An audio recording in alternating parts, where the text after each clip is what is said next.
imeti dom, topel dom, nekoga, ki te ima rad, in tisto občutek, da nekam pripadaš. To je vse, kar človek potrebuje.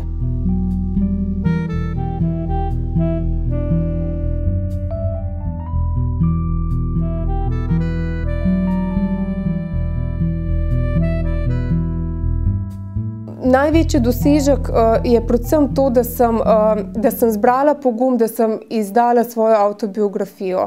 Jaz sem o tem dosti časa premišljevala, leta in leta, nisem vedela, je prav, da izdam ali ne. V bistvu spodbudil me je pa k izdaji pogreb 12-letnega fantka iz mladinskega doma, ki si je vzel življenje.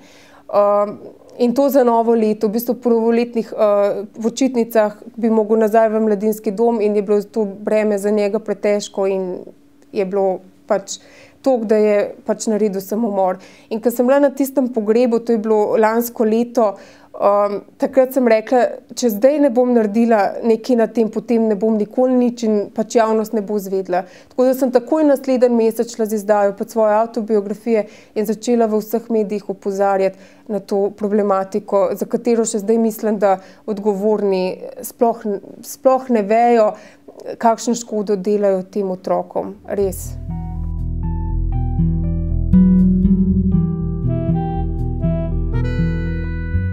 Država bi mogla definitivno prvo gledati v korist otroka in videti, da rejništvo ni dobra oblika varstva za otroka.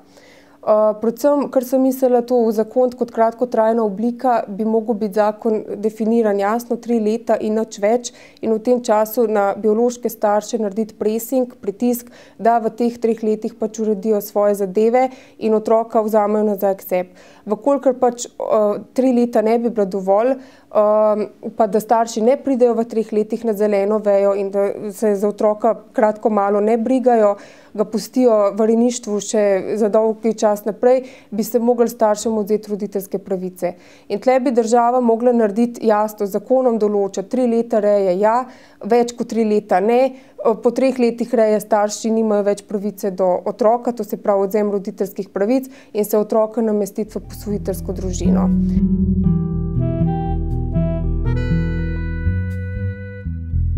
Ja, jaz v bistvu financiram vse sama. Jaz nimam nobenih donatorskih sredstev, nobenih subvencij, tako da v bistvu zato sem vse sama, mi pa prostovoljno pomagajo še pač študentke pri tem delu. Časovno je zelo težko, ker to počnem prostovoljno ob svoji službi.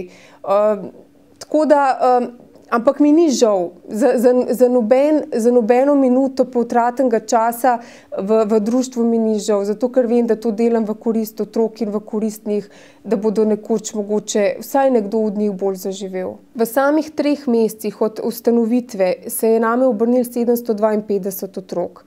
To je otrok rejencev. Tukaj moram izpostaviti rejencev, ki so bili v rejniški družini in so še v rejniški družini.